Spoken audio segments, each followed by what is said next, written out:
मुख्यमंत्री नायब सिंह सैनी ने सोमवार को मंत्रिमंडल की बैठक की। सीएम की अध्यक्षता में करीब 2 घंटे चली कैबिनेट की बैठक में सरकार ने कई महत्वपूर्ण फैसले लिए हैं।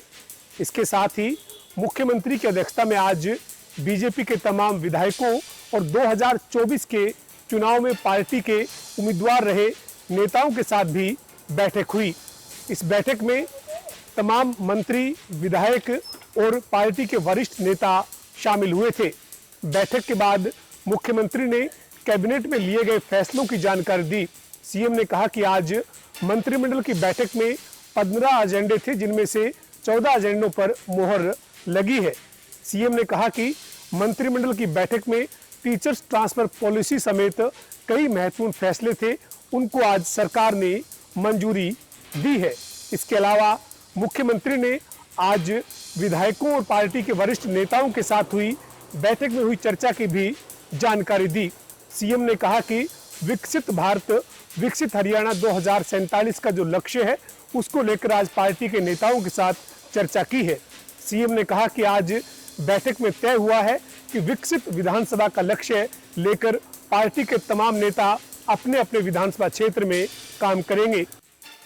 थाना का टोल प्लाजा कल देर रात ठीक 12 बजे से multi lane free flow system से जोड़ दिया जाएगा। बता दें कि जिस प्रकार से केंद्र सरकार द्वारा एनएचआई विभाग के साथ मिलकर हरियाणा का यह पहला जो टोल है जिसको multi lane free flow system से जोड़ा जाएगा, इसमें जहां वाहन चालकों को अब टोल कटवाने के लिए बसाड़ा टोल प्लाजा पर रुकना नहीं पड़ेगा, वहीं जिस प्रकार से वाहनों के प्रदूषण से जिस प्रकार से आवागमन बाधित होता है और जिस प्रकार से जो प्रदूषण फैलता है वो वातावरण को दूषित करता है, उससे भी कहीं ना कहीं निजात मिलेगी। बता दें कि जिस प्रकार से एनएचआई द्वारा ये यहाँ बसाड़ा टोल प्लाजा पर जो सिस्टम लगाया गया है, ये कल देर रात ठीक 12 बजे से अपना कार्य करना शुरू कर देगा। ऐसे में अब वाहन चालकों को जीटी रोड पर आवागमन करने के लिए रुकने की नहीं जरूरत पड़ेगी और जो यहाँ हाईटेक कैमरे लगाए गए हैं उनके द्वारा जो वाहनों पर जो फास्टैग लगे हुए उन फास्टैगों से उनकी जो पेमेंट है वो काट ली जाएगी। इसके अलावा यहाँ जो एनएचआई के अधिकारी हैं उनसे बातचीत हुई, उन्होंने बताया कि जिस प्रकार से ये हाईटेक जो कार्यक्रम है वो हरियाणा का ये पहला है और देश का ये चौथा जो टोल है वो है, उसमें जो इस प्रकार का जो मल्टी लेन सिस्टम जो लगाया गया है उसमें कल देर रात से कार्यक्रम शुरू कर दिया जाएगा। इसमें वाहन चालकों को जहां आवागमन करने में आसानी होगी, वहीं जो वीआईपी वाहन चालक हैं, यहाँ जो एरिया के जो लोकल एरिया के वाहन चालक हैं उनको भी अपना मंथली पास बनवाना अब अनिवार्य होगा। गिरोंडा से जनता टीवी के लिए सुशील कौशिक। पानीपत में 15 वर्षीय किशोरी का बंदूक के नोक पर अपहरण कर लिया गया। वहीं विरोध करने पर उसकी मां को जान से मारने की धमकी दी गई। मामला पानीपत के थाना चांदनी बाग का है, जहां पर देर शाम किशोरी अपने घर पर मौजूद थी और 2 युवक बाइक लेकर पहुंचे और पिस्तौल के दम पर उसका अपहरण कर लिया। वहीं इसका विरोध जब उसकी मां ने किया तो उसे जान से मारने की धमकी दी गई। वहीं बता दें कि यह पूरी घटना सीसीटीवी कैमरे में कैद हो गई। फिलहाल परिजनों द्वारा इसकी शिकायत पुलिस में दी गई है। पुलिस द्वारा मामला दर्ज करके जांच शुरू कर दी है। वहीं डीएसपी सतीश वत्स का कहना है कि सीसीटीवी फुटेज के आधार पर आरोपियों की तलाश की जा रही है। पानीपत से जनता टीवी के लिए अनिल सैनी की रिपोर्ट।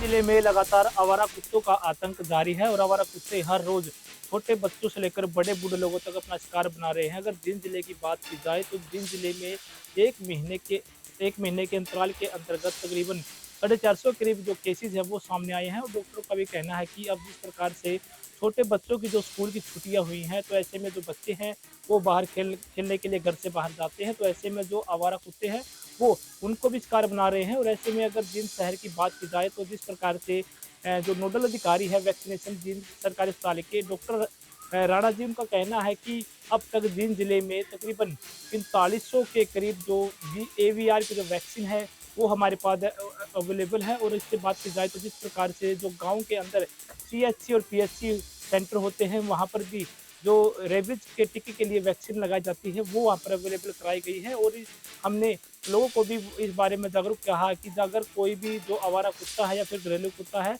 अगर किसी भी आमजन को काटता है तो तुरंत जो डॉक्टर की सलाह है वो लेने का काम करें। घर पर ही जो घरेलू नुस्खे हैं वो ना अपनाएं। अगर आप ज़रा भी छोटी सी भी लापरवाही बरतते हो तो ये छोटी सी लापरवाही है वो आपके लिए जानलेवा साबित हो सकती है। जींद से जनता टीवी के लिए सुनील कुमार की रिपोर्ट। गुरु से नदी पर माजरा गांव की तरफ जाने वाले मार्ग पर सीआईए वन सोनीपत व सीआईए गन्नौर की टीम के बीच अटायल गांव के बदमाश गोपाल के बीच मुठभेड़ हो गई।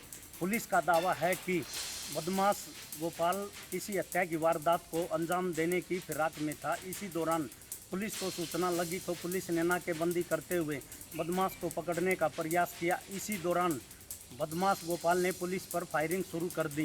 पुलिस ने अपने बचाव में बदमाश पर फायरिंग शुरू की तो इसी दौरान मुठभेड़ में हरियाणा पुलिस के जवान को भी गोली लगी, जहां जवान को उपचार के लिए खानपुर पीजीआई भेज दिया और बदमाश ने उपचार के दौरान अस्पताल में दम तोड़ दिया। सूचना मिलने पर पुलिस आयुक्त ममता सिंह मौके पर पहुंची और एसीपी क्राइम नरेंद्र सिंह भी मौके पर पहुंचे।